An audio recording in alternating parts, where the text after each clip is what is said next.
unlike their yoke and burden. We took the liberty to put parenthetic expressions to put meaning and context to what Jesus was saying.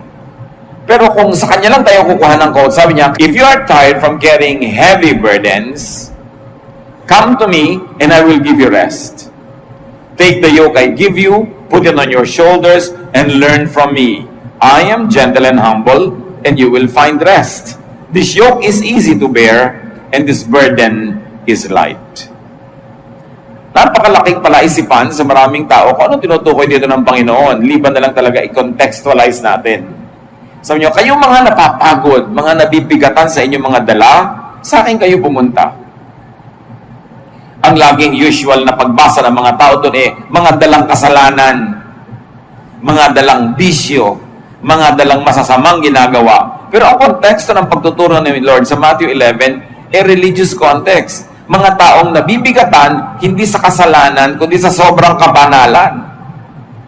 Mga taong nabibigatan, hindi dahil sila nasa sanlibutan, kundi sobra silang relihiyoso. Ang nagpapabigat sa buhay nila ay napakaraming religious doctrines and teachings na ang bunga, hindi sila lumalaya, lalo silang nakukulong, hindi gumagaan ang buhay nila, lalong bumibigat.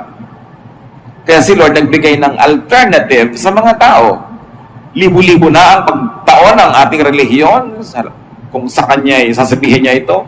Pero napahinga pa kayo? Hindi kayo napahinga. Napagod lang kayo ng napagod, nahirapan kayo ng nahirapan. At yan ay inulit din ng Gamaliel sa Book of Acts. Sabi niya, napakarami nating ipinapataw ng mga batas at mga regulasyones sa ating mga kababayan na hindi naman nasunod ng ating mga ninuno. At tayo din hindi natin nasusunod. So yung pagod na tinutukoy ni Lord sa Matthew 11, 28 to 30, hindi pagod ng isang makasalanan, kundi pagod ng isang relihiyoso. Sobrang pagpapakarelihiyoso niya, nagkapagod-pagod na tuloy ang kanyang buhay. Ang sabi niya, sa akin kayo pumunta. Kasi nga may ibang pinupuntahan yung nagpapabigat ng kanilang buhay.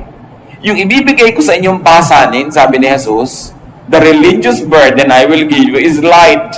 It is easy. You will find rest for your souls. Sabi niya, ako ay mapagpakumbaba, ako ay humble, hindi ko kayo mamaliitin, hindi ko kayo husgahan, mapapahinga kayo. Magaan na dalhin itong aking ibibigay sa inyo. One great ministry of Jesus is to give rest to the weary. To be specific, is to the religiously and spiritually tired. Kung nakakapagod maging makasalanan, nakakapagod din sobra maging relihiyoso. Kung nakaka-oppress ang kasalanan, yung extreme niya, na extreme religiosity, nakakapagod din. So one great ministry of Jesus is to make religious and spiritual life restful and easier for people. Sabi niya, hali kayo sa akin kayo sumunod. Yung kailangan nyong kapahingan, yung kailangan nyo na ma-relax kayo, kailangan nyo na walang patakarang pagtanggap, pagmamahal, ibibigay ko sa inyo.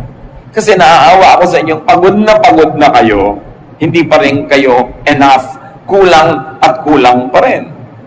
Misguided and misguiding religion makes life more difficult, more tiring, puro bawal, o puro sa bawal ang emphasis ng mga turo, nakakasakal. No? Maraming nagkukulang tuloy dahil sa dami ng regulasyon na hindi makayang sundin, kaya maraming kinakapos. At dahil kinakapos, napipilitang magkunwari at nakakapagod magkunwari. Kung atin talaga itong oobserbahan mga kapatid, misguided religion oppresses. Kasi kung meron kang kasalanan, hindi mo maipakita sa mga kapatiran, hindi mo masabi, kasi uhusgahan ka.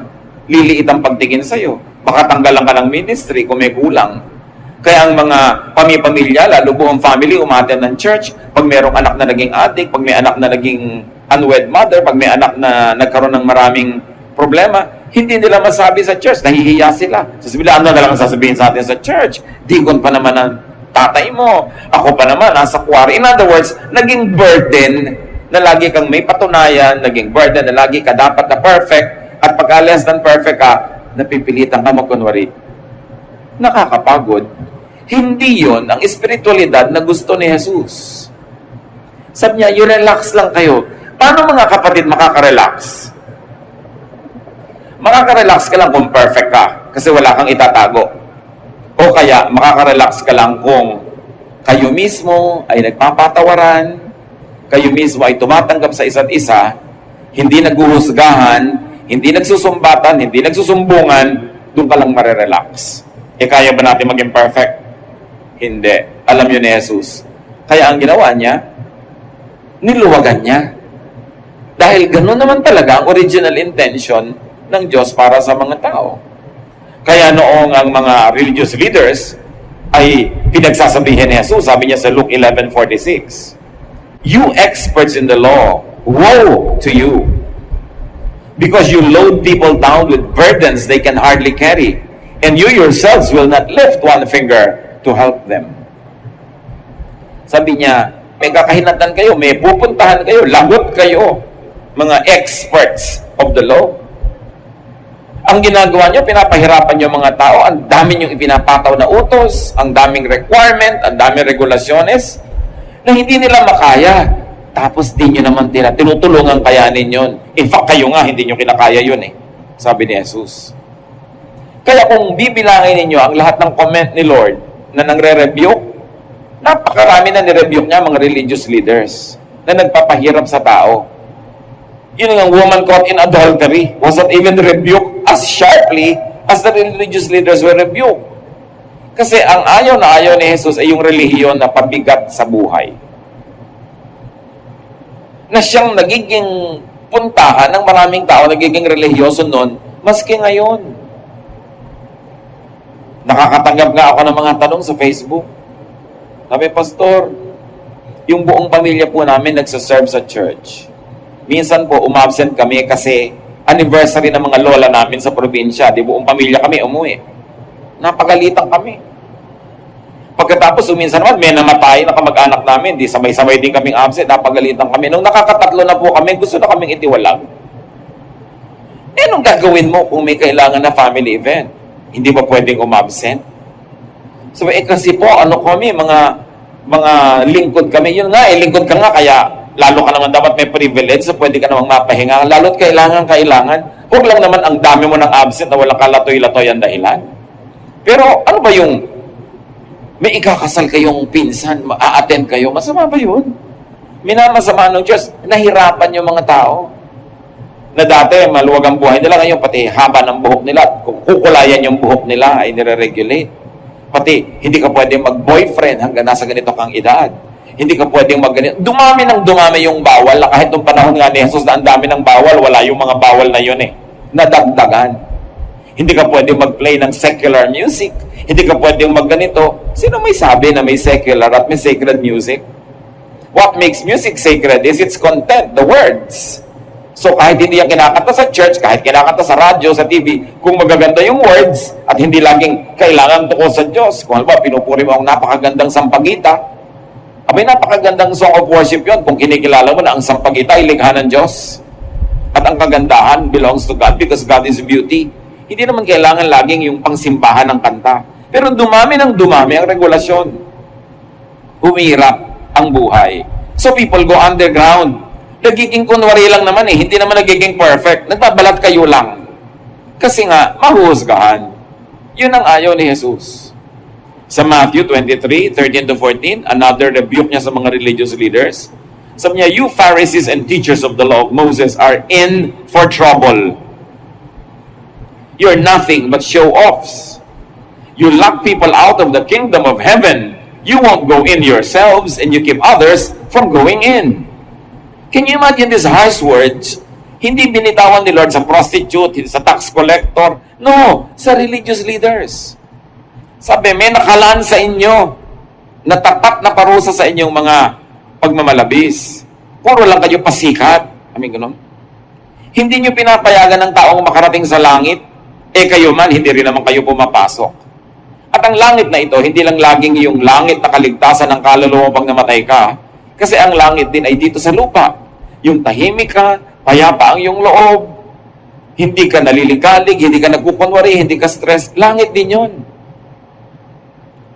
Thy kingdom come, thy will be done on earth as it is in heaven. So it is possible to have a slice of heaven on earth. And heaven is peace.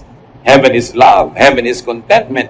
Sabi niya, alam nyo, hindi makakaranas ng heaven o peace o katahimikan ng mga sumusunod sa inyo sa dami ng pinagbabawal nyo na kahit sila supermen or superwomen, imposible nilang masunod lahat. Needless religious regulations make it hard for people to enjoy God's heaven, which could mean rest or peace while on earth.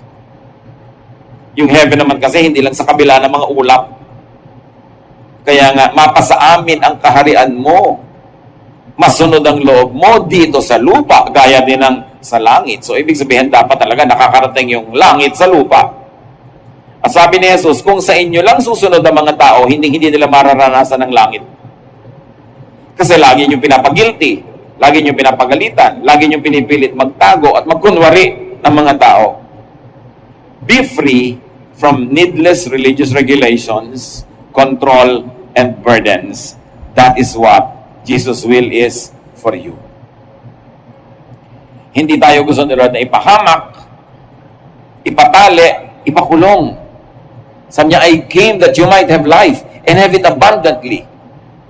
So Jesus reduced the law into one, and that is love. Sabi sa kanya, alin po ang pinakamataas na uri ng kautosan? Sabi niya, love God and love others as you love yourself. So, ano na lang ang bawal kung love na lang ang law? Hindi yung hindi loving at hindi kind, yun ang bawal. So, hindi bawal magkulay ng buhok. Ngayon, kung yung buhok mo nakatusok sa mata ng katabi mo na sobrang nakatirik, bawal yon kasi hindi na yung loving eh. Diba? Kung ninanakaw mo yung pangkulay ng buhok mo, hindi na yung loving. Pero yung kulay lang itself, anong moralidad ng kulay ng buhok? Ano ang moralidad ng gupit ng buhok, ng haba ng buhok? Pharisaic issue yan.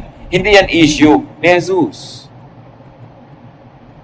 Ano ang bawal na isuot? Eh kung ang tao'y sobrang naaakit na sa'yo, hindi na makapag-concentrate dahil nakabulwak na ang lahat ng dapat mo sana'y ikinikip-kip at tinatago, eh di bawal yun kasi hindi loving. Because you cause people, to be defocused on what is good and to be obsessed with you.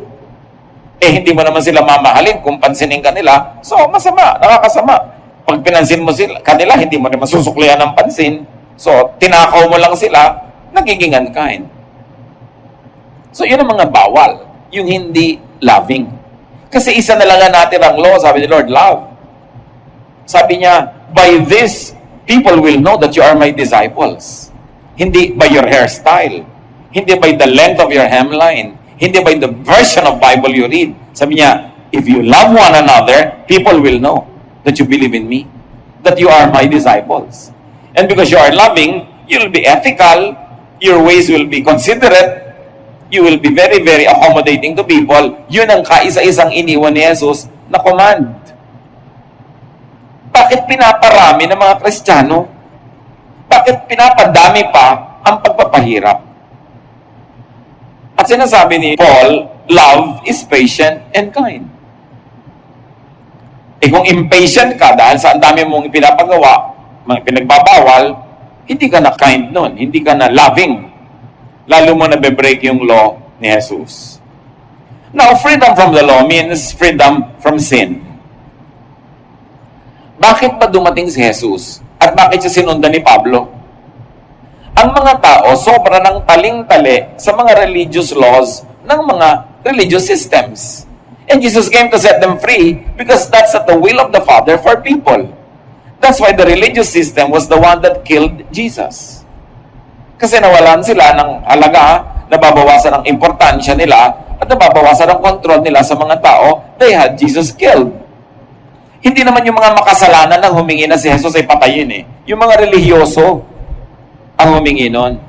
Kasi ayaw nila ng pagpapalaya ni Jesus dahil gusto nila, hawak nila sa leeg ang mga tao.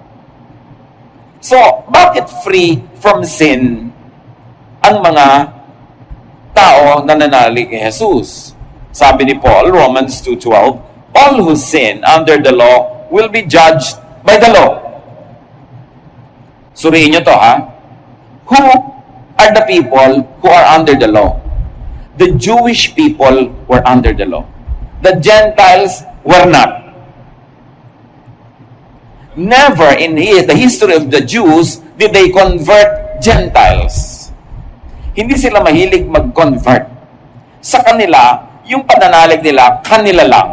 Sa tingin nila, sila lang ang kausap ng Diyos tungkol sa law. Therefore, ang usapan tungkol sa law, ang covenant tungkol sa law, was about the Israelites. It concerned them.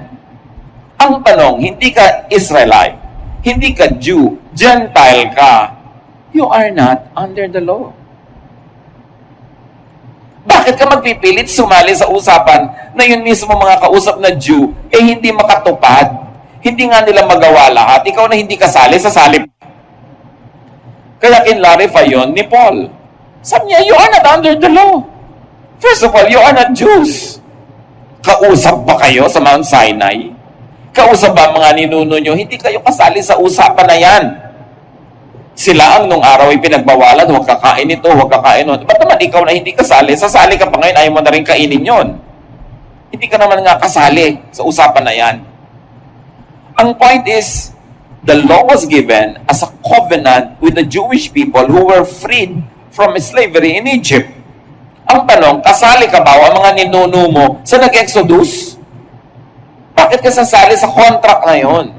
Ang hirap-hirap sundin. Kaya si Jesus mismo, pinalaya na niya yung mga Jews, yung mga Hudyo, sa mga usapan na yon, sa mga regulasyones na yun, ng pagkain, ng Sabat, at kung ano-ano. Kaya, binrake na nga ni Jesus kung tutuusin yung law of the Sabbath, yung mga law ng cleansing law, yung mga purification law, para ipakita niya na tapos na ang usapan na yan. Meron ng bagong usapan, meron ng New Covenant, meron ng New Testament. Gusto na ng Ama sa Langit, ay lumawag ang inyong mga buhay, makalaya kayo sa effect ng law. Ngayon, yung mga Gentiles, na kahit kailan hindi naging under the law, lalo namang hindi nakasali sa usapan na yon. Pero, yung mga Jewish Christians, akala nila, pag naging Christian sila, Jew pa rin sila. So may mga conservative Jews who maintained that Christians, or Jews who had become Christians, must still be under the law. Kaya nung may mabalitaan nila na yung mga Gentiles na naging Christian, in-insist nila, o kayo mga Gentile, hindi kayo under the law, hindi kayo mga circumcised. Ngayon nagiging Christian kayo, dapat maging Jew muna kayo, kailangan pa circumcised kayo. Kaya nagalit si Paul. Sabi niya, the Gentiles will have a circumcision of the heart. It's a spiritual circumcision, not a physical one. Kayo nga, hirap na sa mga inuto sa mga ninuno natin. Pati ba sila na ibang ninuno, idadamay nyo pa sa usapan na yan? Kaya nagkaroon ng maraming issue noon. Kasi ayaw ng mga Jewish Christians na yung mga Gentile ay kumain ng mga bawal sa mga Jew.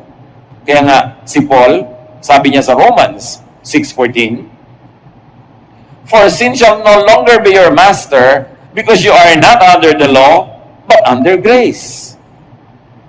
Sabi niya, hindi na kayo alipin ng kasalanan. Not because you are sinless. Not because you are perfect, but because the law has no power on you. Hindi kayo Jew. At number 2, kahit Jew kayo, nanalig kayo kay Jesus, napalaya na kayo sa hold ng law, sabi niya, you are not under the law. Therefore, you are not guilty. No longer under the law, therefore, not in sin. Remember, the believer in Jesus is sinless, not because the believer is holy, but because the law that makes you sinful when you break it does not have a hold on you. At yun talagang nilinaw na masyado ni Pablo. You are not under the law but under grace. Kaya mga evangelical Christians, we say, we are saved through faith in Christ by grace of the Father. Bigay lang, regalo lang. Itinuturing akong walang kasalanan, hindi dahil wala akong kasalanan, kasi hindi naman ipinapatupad at pinapairal sa buhay ko yung law that was in effect in the lives of the Jews. Kaya nga, buti ka, hindi ka Jew, hindi ka kasali sa usapan. Ba't ka ngayon kusang sasali pa doon? Dahil yung mga Jew mismo, pinalaya na ng Panginoong Jesus. So, believers are free not because of 100% submission to religious law, but because of the punishing effect of the law has been voided by grace. Parang ganito, no parking, nakalagay, nag-park ka, may huhuli ngayon sa'yo, uy, bawal niya mag-park, hulihin kita. Pero sabi mo, exempted ako sa law na yan. Yun, voided. Because the law was voided for you. Kaya ngayon naman mga Christian, not knowing that and not knowing the history of the Jewish people and that the history of the covenant was with the Jewish people, not with the Gentiles, Gentiles na nga sila, pinapagod pa nila ang sarili nila na maging Jewish. Kaya ngayon may mga uso-uso pa na kinokopya nila yung mga patilya ng mga Jew, yung mga suot, yung mga traditions ng mga Jews, yung mga piyesta nila, and even Jewish terms. Ayaw na nilang gamitin yung Greek, even English terms of names in the Bible, kailangan Jewish pa. Well, there's nothing wrong with using the names. Kaya lang, something becomes wrong when you say it's the only name that works and they should be called only by that name. Dahil nagkakaroon ka ng bagong amo. Una, kailangan maging Jewish. Second, nagiging second class tao ka kasi magiging first class yung mga Jew eh.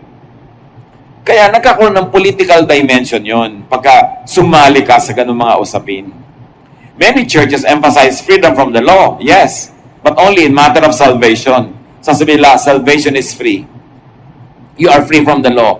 Pero oras na na-save ka na, sinabi mong believer ka na, tatampakan ka na naman nila ng mga bagong laws.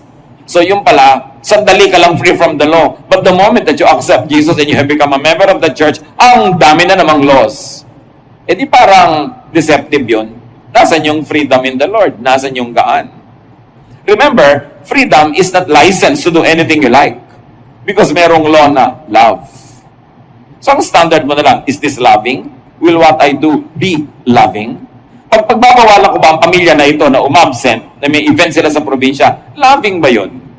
O gusto ko lang silang laging gamitin sa church, kaya mamatay ang lola nila, ikasalang pinsa nila, o may event, basta nandito sila dapat naglilingkod, di ginawa mo lang silang instruments. Di mo sila minamahal, chinichimay mo lang yung mga tao.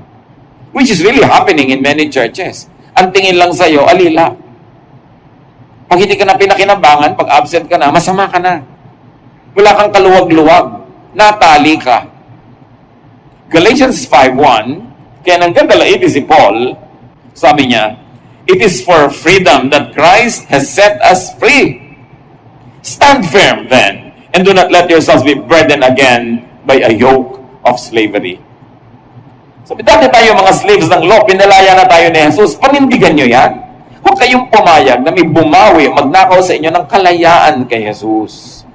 Kalayaang magmahal. Kasi hindi nga sila malayang magmahal eh. Utos, pag meron dyan makasalanan, itiwalag nyo, batuhin nyo hanggang mamatay. Hindi ka malayang magmahal. Pag sinabi mo kawawa naman siya, anong kawawa? Utos, batuhin yan.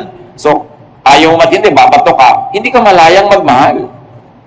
Pinalaya ni Jesus sa mga tao para maging mapagmahal, maibigin, matulungin. Believers are free in Jesus from needless religious regulation and control. Dapat kayo ngayon sa'yo, self-control, which is one of the gifts of the Holy Spirit. Self-control. Hindi control of others. Control by others. Ang tunay na nasa Panginoon, pinamumugaran siya, tinatahanan siya ng Espiritu ng Diyos, siya ang kumokontrol sa sarili niya. Hindi kailangang bantayan, usisain, husgahan. Dahil nananagot ka sa Diyos diretso. Hindi ka naman nananagot sa mga tao sa iyong kabanalan o kasalanan. Bakit sila ba ang namatay para sa iyo sa krus? Kaya mahalagang maunawa yun ng mga tao dahil nandito na nga at namatay ang Panginoon para tayo palayain, pero maraming pumapayag pa rin hindi sila maging malaya dahil akala nila yun ang tama. Kaya si Paul nagagalit doon sa mga Judaizers, yung mga conservative Jewish Christians na ipinipilit nila sa mga Galatians, sa mga tao sa Galatia, na maging Hudyo kayo kung gusto niyo maging Kristiyano. So niya, hindi na kailangan. Pinalaya na tayo. So importante yan, that if you're a Christian, if you're in the Lord, be free. Remember, not to be abusive, not to be licentious, but be free. Malaya ka. Lagi ang mga tao itatanong, pwede ko po bang isuot ang ganitong kulay sa church? You're free. Pero sana wag naman kayong masilaw at madulag dahil nung nakita ka namin ay sobrang kang maliwanag. nadapa na tuloy kami dahil nasilaw na kami. So, hindi na loving yun, di ba? Pwede po ba kung ganito? Pwede bang mag-birthday? Pwede bang maglagay ng Christmas tree? Pwede bang magpasko? Ang daming pwede ba? Ang daming hindi pwede, ang daming bawal pagka tinuos mo yung mga tao. Pero the Christian is free to do anything that Jesus does not prohibit. So, ang itatanong mo lang, ipinagbawal ba ni Jesus yan? Hindi, pero pinagbawal ang mga Pharisees, hindi nga ba kaya nga sila napagalitan? Hindi nga ba kaya sila laging itinutuwid? Kasi ang dami nila binabawal na hindi naman yun ang gusto ng Diyos. Sinasakal yung mga tao. Kaya mga kapatid, if you're in the Lord, act free. Huwag tanong ng tanong, pwede po bang mag-birthday party? Pwede po bang magpatugtog? Magpatugtog ka. Kaya lang, pag-aralan mo dahil responsible ka sa sarili mo. Loving ka ba kung ang pangit-pangit, ang mali-mali ng mga words ng kantang pinapatugtog mo, tapos may kumanta, may naniwala doon, sinunod yun. Loving ba yun? Kaya actually, napakaganda nung law na love. Kasi mag-iisip ka. Hindi lamang letter of the law na nasunod mo, hindi ka nagpatugtog, so akala mo loving ka na. Pero iba pag sinabing love mas magiging maganda yung effect. And you don't only act free, set other people free. And let other people be free. Merong isang conservative na taga-church. Sabi niya doon sa isang babaeng nakasalubong niya, ganyan ba? Ganyan ba damit ng Kristiyano? Sabi niya talaga, kinokontrol niya yung isusuot ng kapwa. Alam niyo, sabi ni babaeng kinokontrol, sabi niya, ate, buong buhay, pobreng-pobre ako. Kamakailan lang ko nagkapera-pera na nabili ko yung gusto ko, tapos gusto mo, hubarin ko pa. E dito mahimik ngayon si bully ate. Ano nga bang pakialam mo sa suot ng kapwa mo? Dahil mas malaki ang Bible mo, dahil mas matagal ka na sa church, marami kang verses, papakialan mo isusuot niya. Hayaan mo siya managot sa Diyos. Kung mali yun, o tama yun. Marami kasing Kristiyano, parang pulis. Sin yung ginagawa mo. Ganito, ganyan-ganyan. Yun ang mga na-criticize ni Lord. Now, hindi masama to rebuke in love, ha? Pero tiyakin mo na may love. Hindi lang dahil ang kala mo, ang dumi niya, ang linis mo, i-rebuke mo. Tanungin mo na sarili mo, mahal ko ba talaga siya? May malasakit ba talaga ako? Ito bang pamumuna ko ay out of malasakit o dahil lang self-righteous ako? Kailangan malinaw yun. Ngayon, kung nagmamahal ka, pwede kang mamuna, but earn your right to be heard first. So, bago mo punahin yung isang tao, tanungin mo muna ang sarili mo, may nagawa na ba ako mabuti para sa kanya? Natulungan ko na ba siya? Napaglilingkuran ko ba siya? Hindi yung wala ka namang ginagawa, tapos papasok ka sa buhay niya para mo siya diktahan dahil ang iniisip mo, mas banal ka kesa sa kanya. Yun yung ayaw na ayaw ng Panginoon. Huwag tayong manakal ng kapwa dahil si Lord hindi rin tayo sinasakal. Jesus teaches rest. Magtataka kayo, yung mga tinatawag ng mga makasalanan nung panahon ni Jesus at is sa kanya. Nung pumunta siya sa Jericho, doon siya kumain sa bahay ni Zacchaeus, isang chief tax collector. Nagulat ang lahat na insulto. Ba't siya doon kumain? Hindi sa bahay ng mga priests. For instance, punta siya ng punta sa bahay ni Mary at Martha, mga babaeng pinagbabawalang makibarkada sa mga kalalakihan, pero laging nandun ang Panginoon, kaibigan niyang matalik ang magkakapatid na ito, pati na yung kapatid nilang lalaki na si Lazarus. Yung babaeng nahuli sa akto ng adultery, dapat babatuhin hanggang mamatay, pero ipinabato ba ni Jesus? No. Sabi niya sa babae, sin no more. Hindi niya pinagalitan, hindi niya idinihin. Sabi niya, tigilan mo na yan. Dahil na-i-protect na niya yung babae na yon sa pagkakabato, may right na siyang sabihin, sin no more. Para hindi na kailangang mangulit na naman sa buhay mo yan. Yung babaeng inaisip ng marami ay dating prostitute, pumasok sa isang bahay na nandun si Jesus, nagbasag ng pabango, binuhos kay Jesus, nag-minister siya.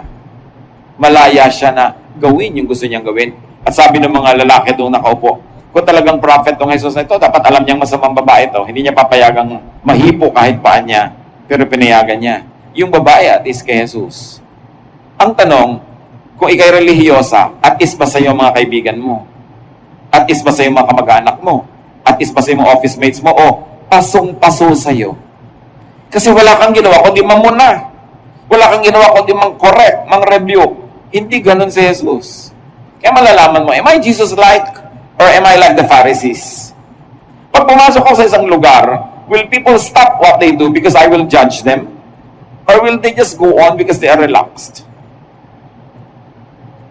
Ang layo ng mga Kristiyano kay Kristo. Kaya si Mahatma Gandhi, sabi niya noon, I have no trouble with Christ. My trouble is with Christians. Kasi para talagang hindi nare-reflect ng mga Kristiyano si Jesus. Ang nare-reflect nila yung mga Pharisees and priests of old Israel. Now, Jesus teaches rest. So do not follow religions that exhaust you. Hindi si Jesus ang nangunguna doon.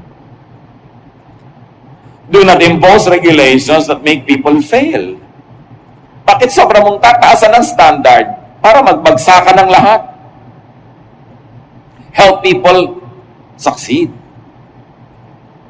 At lalong-lalo kung hindi ka na nga Jew, huwag ka nang makisangkot sa mga usaping Jewish. Pinalaya na nga sila. Ikaw na hindi kailangan yung pagpapalaya na yon, sasali pa. Pag nagbabasa kayo mga kapatid ng mga verses, Old and New Testament, ang laging salaan si Jesus. Yung salaan, alam nyo, di ba, pag may ibinuhos ka doon, dapat lalampas yung mga lalampas, yung maiiwan, puwera. Ganun din, salain nyo kay Jesus ang mga utos, ang mga katuruan. Pasado ba to kay Jesus? Gusto ba nito Jesus? Kasi kung hindi papasa kay Jesus, kasali na yun sa mga nabura. Loving ba to? Talaga bang hindi ako pwedeng kumain ng hito? Hindi ba ako pwedeng kumain ng tuna kasi walang paliskis? Ano bang sinabi ng Panginoon tungkol sa pagkain? Sabi niya, hindi mahalaga kung anong pumapasok sa bibig ng tao. Ang mahalaga kung anong lumalabas sa bibig, mga salita. Diyan ka mahuhusgahan. Hindi sa pumapasok. So, yung mga tungkol sa pagkain na yon, lampas na. Pinawalang bisa na ni Jesus. Ngayon, yung mga iba ang hilig-hilig sa ibang ka-istriktuhan ng Leviticus, kung ipagpipilitan nyo ang isa doon, sundin nyo lahat. Huwag kayong gagalaw pag Sabado dahil pinagbabawal yon. Huwag kayong uupo sa mga bus dahil baka may umupo itong babae nagme-menstruate, unclean yung silya na yon. Malalaman mo pa ba yon? So sabi mo, pwede na hindi sundin yon. Yung pala, ba't yung iba pinipilit mo? Kasi may paborito kang idiin, may paborito kang usigin, kaya pag nakita mo sa Leviticus na pwede silang usigin, iuusig mo. Pero yung mga ibang, huwag kang magtatrabaho pag Sabado, yung mga ibang, huwag kang uupo kahit sa inupuan ng babae nagme-menstruate. Hindi mo na sinusunod. Kumakain ka rin ng hipon, ng talaba, ng kung ano-anong na lobster, na bawal sa Leviticus. Pero yon pwede mo i-break. Pero yung binibreak ng kapatid mo sa Leviticus, bawal. You know what I mean? Napaka-selective ng kabanalan ng maraming Kristiyano. Pinipili lang nila yung paborito nilang usigin na kasalanan at nagpipikit mata sila doon sa mga alam nilang pinagbawal pa rin, pero sila mismo gumagawa. Kaya sabi ni Gamaliel, why are we going to impose these difficult regulations on people and even our own ancestors and even we are not able to follow this? Kaya ang solusyon ni Lord, sige, guilty lahat dahil wala namang makasunod. Ang natitira na lang na law is love. Kailan kaya natin makikita sa Christian churches na nagsasabing sila ay Jesus-based, Jesus followers, na talagang umiiral yung kay Jesus na batas na love? At hindi nagkakaaway-away, nagyagera-gera dahil sa Leviticus, dahil sa ganito, dahil sa ganyan. Kailan mangingibabaw yung utos ni Jesus kaysa doon sa mga opinion ng mga propeta at ng mga ibang mga disciples na tao din naman sila. Hindi sila perfect. Only Jesus is perfect. Kaya dapat ang lahat ng teaching ng buong Bible, sasalain mo pa kay Jesus. Dahil iba na ang usapan, this is now the new covenant, this is the New Testament. There is a new arrangement between God and people. Sayang yung privilege na ibinibigay ng Diyos kung hindi natin gagamitin. Jesus teaches freedom from needless religious regulations, control, and burdens. So let others rest and enjoy their full lives. Matthew 7:12, ang sabi ng Panginoong Jesus, treat others as you want them to treat you. This is what the law and the prophets are all about. Ang dami-daming law ng prophets, ang dami-daming law nila Moses, pero sabi ni Lord, ganito na lang yon, love others as you would like to be loved. Treat others as you would like to be treated. Yun ang law. Doon na lang kayo mag-focus, yun ang inyong ipamuhay, matatahimik kayo, at papayagan yung ibang matahimik din. So sa darating na bagong stage ng ating spiritual life, bagong level ng maturity, be more Christ-like. Let the love of Jesus prevail in our lives. Salain ang mga teaching na hindi papasa sa love ni Lord at ang ating unahin at tupagin yung pag-ibig na itinuturo ni Jesus. Hindi lang tayo ang marerelax. Lahat ng tao sa paligid natin marerelax at lalo magiging kaakit-akit sa kanila na sumunod kay Jesus. Hindi nila sasabihin yung sinabi ni Gandhi, I have no trouble with Christ, my trouble is with you, Christians. Some Christians are so much on fire with their religiosity that they burn everyone near them. Hindi nyo gustong maging ganon. Maging maalab tayo pero hindi nakakasunog sa iba ang sobrang init ng ating pagkarelihiyoso. At ma-enjoy natin yung kalayaan kay Jesus. Huwag laging guilty. Huwag lagi na lamang na feeling kulang, feeling masama. Kasi lahat yan, charged to the blood of Jesus. Sayang ang sakripisyo ni Jesus kung dadalhin pa natin yung burden of guilt at lalong-lalo yung